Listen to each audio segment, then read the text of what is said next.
wrestling fans, thanks for clicking today's Dreaded D Rose report. What did you think of Hell in the Cell?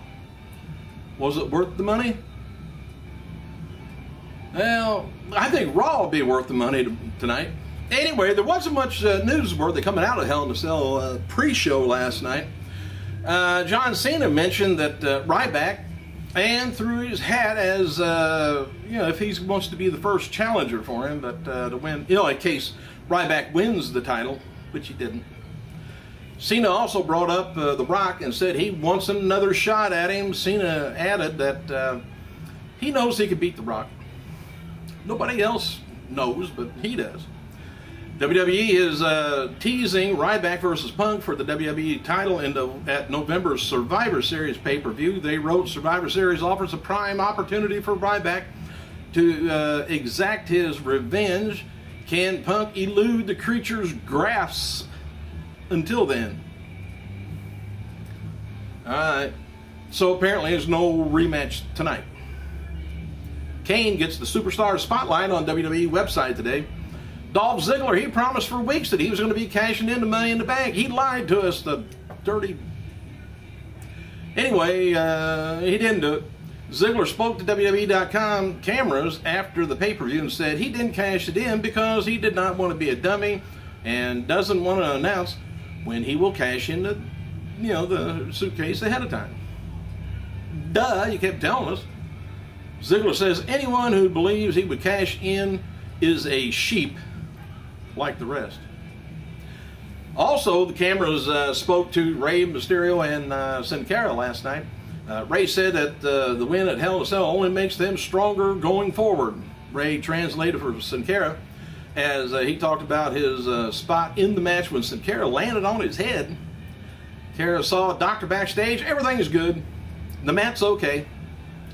And he was knocked out for a split second, I guess, when the spot first happened, but apparently he's fine now. I called that Thursday for me. And F4W Online reports that there's a concern over Sin Cara at that spot when it happened on TV, but it wasn't a big topic backstage, so I guess it's all right. Hopefully there's no repercussions, you know what I mean, from that. And as seen in Hell in a Cell last night, Sin Cara and Rey Mysterio debuted new masks. Rey's mask features Sin Cara's design on the back, while Sin Cara's mask features Rey's design on the back. They're going to be using them from now, you know, for a while. So better buy new masks, you guys. Some of the celebrities in attendance at Hell in a Cell in Atlanta were diehard wrestling fans. Chili from TLC. And which I think TLC, I mean, they've been gone for years.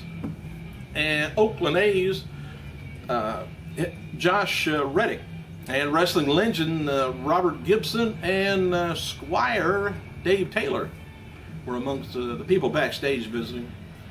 WWE officials were not happy with the crowd's reaction last night at Hell in a Cell pay-per-view. The feeling was that the main event should have came off better on camera, but if the crowd just sort of like wasn't into it like the officials expected.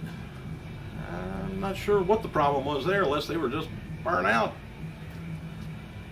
WWE cameras also caught up with Layla and Caitlyn arguing about their loss at WWE's Hell in a Cell. Layla was so upset that about Caitlyn hitting her hard, but Caitlyn said she was just trying to win. And the cameras also caught up with Darren Young, Titus O'Neil, venting about their loss. Young was super depressed about not being able to get the win over Rey Mysterio and Sin Cara. Titus reminded him that they have a chance this Wednesday on the main event when they team up with Alberto Del Rio and the face Randy Orton, Sin Cara, and Rey Mysterio. Hang on a second.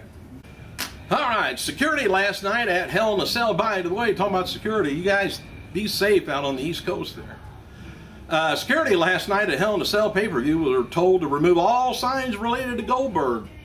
WWE officials were afraid that signs would encourage Goldberg chants, but RYBACK does that by himself. Anyway, since they were in Atlanta and RYBACK was the main event, so don't do it. And WWE cameras caught up with Cody Rhodes and Damien Sandow after their DQ match over Kane and Daniel Bryan to Hell in a Cell. Rhodes bragged about their team being undefeated and teased a rematch for SmackDown.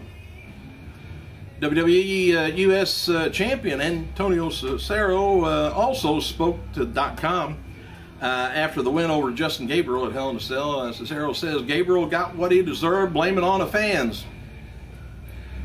WWE cameras caught up again with The Miz after Hell in a Cell. After he failed to capture the IC title from Kofi Kingston, Miz talked to... Miz must have made somebody really mad.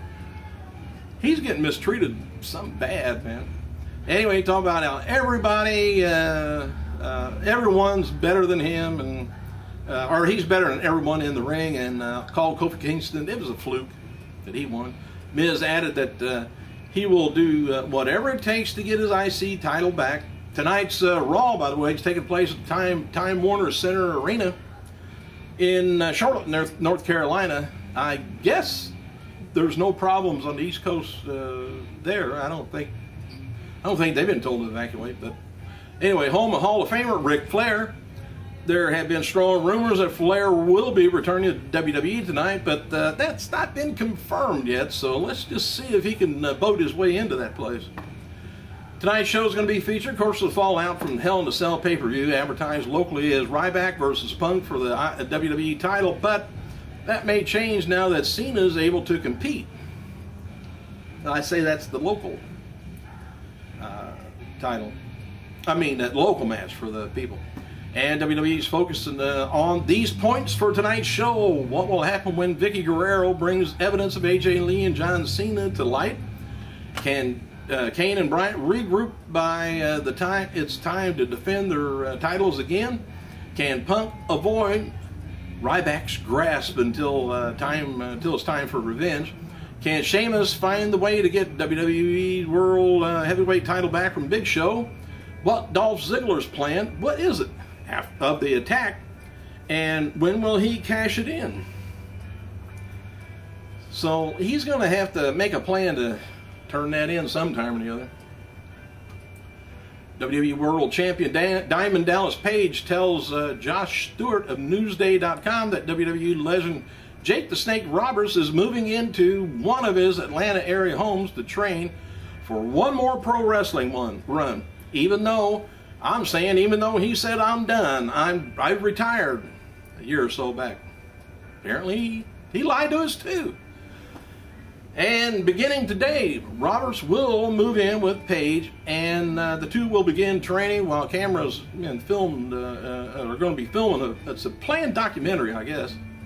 Don't know whether it's on Jake or whether it's on Diamond Page, but the idea is to get the 57-year-old Roberts back into good enough shape for one more match. Page told Newsday.com that Roberts' weight had ballooned up to 302 pounds. Snake won't even fit on him anymore. Keeps just not big enough. Hey, Page had one stipulation before the project, though, was Roberts must do his DDP yoga program for 6 to 8 weeks. Roberts began the program in Texas and was filmed and lost 20 pounds in the first 3.5 weeks of training. Roberts lost about another 35 so far. Now, all he's got to do is just quit eating. So much. And beside physical training, DDP and the filmmaker Steve I guess is what his last name is, will help Roberts get up to date on using things like Facebook and Twitter. Roberts will also be drug tested while he's in the house, and Page says if Roberts fails, he's gone. I don't think so, because if they already started the documentary, they're not going to start it again with somebody else. Bottom line is, everybody loves a comeback story. Everybody wants to see Jake do good, and all this stuff, which I do too. Just got to have his mind that way. Pro Wrestling Syndicate Promotion is advertising their show of the year, November 9th at Rahway, New Jersey.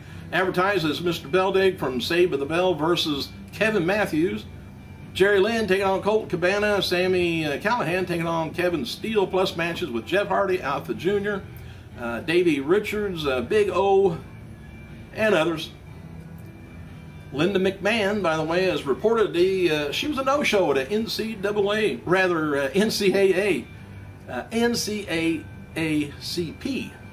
NAACP. Not at a basketball game, but at, anyway, it's a state convention in Waterbury, Connecticut this weekend. She was scheduled to speak alongside Chris Murphy. McMahon's campaign rep said she accidentally skipped the event, and there was a NAACP event that she was planning on attending in November. Apparently, McMahon's people didn't realize that they had agreed to appear at two different NAACP events. She was at another event at the time of the convention this weekend. Don't make you look good doing that. Vicky Guerrero revealed on Hell in a Cell that she has a photo to prove John Cena, AJ Lee had an affair. Vicky is planning to reveal those photos on Raw tonight. Invited AJ to Raw. We'll see what goes on. To promote the new season of Doomsday Preppers, not sure what that is, on National Geographic, WWE is doing a contest where they're giving away weekly prize packs and a trip to WWE pay-per-view event. They want fans to upload pictures of them with their favorite pieces of WWE merchandise, and you can check it out online if you want to do that. Justin Gabriel said he has plans for a rematch against the U.S. champion Cesaro. And Sheamus lost his world title to Big Show at Hell in a Cell, and he tweeted props after the match. He says, "I failed to lift the world's largest athlete across my shoulders, but his resolve was so strong. Respect," he says, "WWE Big Show at this time." Anyway, the official WWE website announced Sunday on SmackDown, ring announcer, I was telling you about that, Lillian Garcia has been released from the Los Angeles hospital in California, and she was under the medical watch after being struck by a car on Friday. Lillian had been released from the hospital, but still under medical watch due to her body injuries, her husband Chris said. Said the love, support, prayers from the immediate family and our family and friends and the WWE family and the universe is extremely heartfelt, strengthening during this unfortunate time. As a result of the accident, Garcia suffered multiple contusions, lacerations on the left side of her body. I hope she does get well. She always did look well to me.